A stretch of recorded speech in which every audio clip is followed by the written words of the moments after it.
Are you looking for some fresh ideas on how to shake up your workplace, improve it, and redefine what workplace culture looks like? Well, you're in the right place. I recently attended an all-day human resource professional conference put on by the local DC SHRM, or the Society of Human Resource Management, and this year's annual conference theme was Redefining Workplace Culture, Insights, and New Possibilities. Here are my 5 curated takeaways with some of my own insights on new ideas that you can use to shake up your own workplace. Takeaway number 1 is have a clear vision of your workplace culture. And part of what that looks like is making sure that your leadership is on board and engaged. The other is clearly communicating in all different areas in really everything that your team is doing. The third component was really being committed to your actual vision.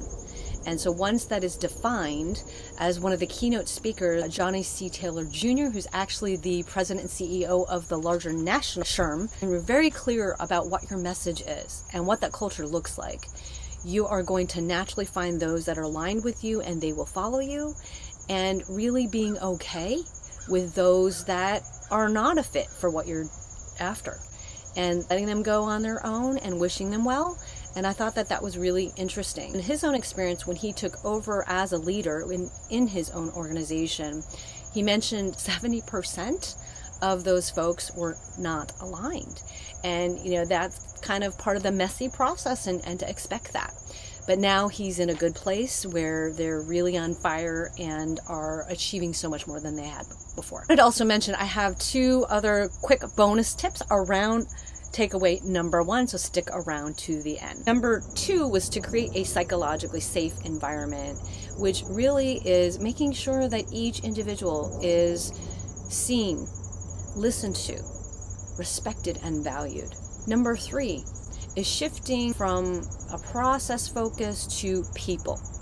And this was a constant theme throughout the entire conference. One core piece of that was allowing your team and each employee to have individual autonomy. In other words, you're giving them the directives of what needs to happen, when it needs to be done, and quality assurance and standards in that area. However, how they actually do that, giving them that space and that flexibility to do it in their own way, is something that experts, actually there was a study featured in the Journal of Organizational Behavior done by Corderi, Morrison, Wright, and Wall, that showed that autonomy on both the individual and the team levels increases not only ownership of outcomes, but also improves their overall performance. So there's some science behind that as well.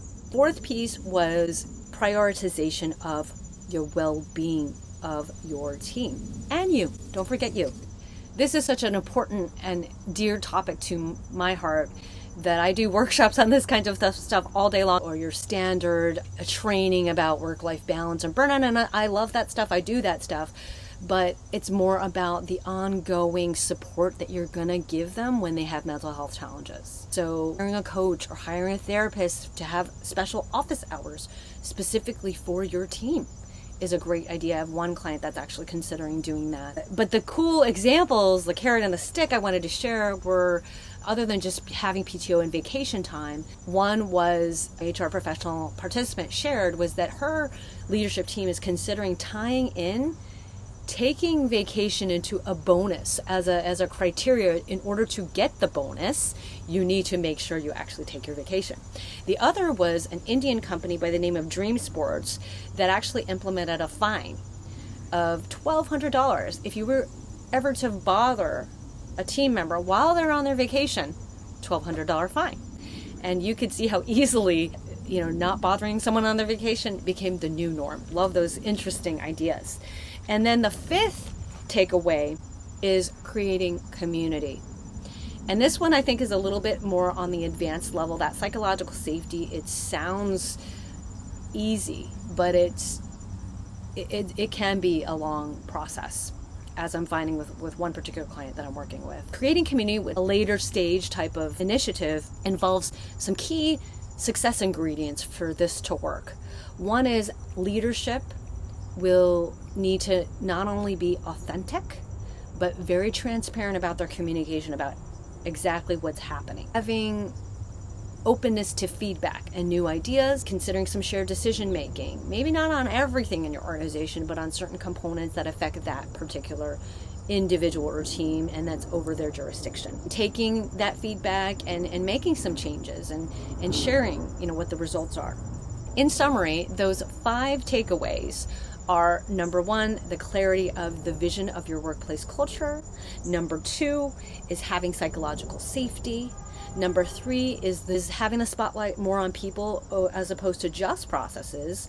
Number 4 was prioritizing well-being of yourself and your people. Number 5 is creating community. The 2 bonus tips I wanted to share on the number 1, which was the vision for your organizational culture, is oftentimes I'll get asked, well, where do I even start? So bonus tip number 1 is you simply start to think about your own people and what their needs are. And if you don't know, start by asking. Very, very simple. We do surveys, we do assessments, things of that nature to help support you with that.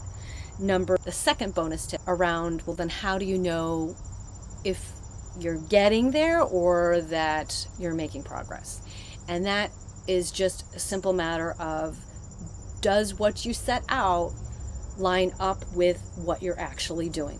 Take a look at, hey, here's my actual vision, here are the components of it, and creating different criteria and check boxes as to what that looks like. And then look at what's actually happening on the ground. Does it match? I am excited that these new ideas came through. You did not have to attend an all-day conference and get up at 4 o'clock in the morning. I would love to know how this goes for you and have some other cool resources to support you. Check out your free guide on how to focus on your priorities, as well as your daily happiness booster. And if you need further support, or booking an empowerment coaching session with me where we can brainstorm together some new other ideas that are going to work for you and your organization. I am Gilda Vanderhayden, the CRO and founder of the Nonprofit Path. CRO being the Chief Resilience Officer, and I am super excited to empower mission-driven organizations to create healthier, happier workplaces from the inside out, more from a coaching lens, along with some practical strategies so that they supercharge their impact without the burnout, turmoil, or drama. So thank you so much for watching, and I'll see you in the next video.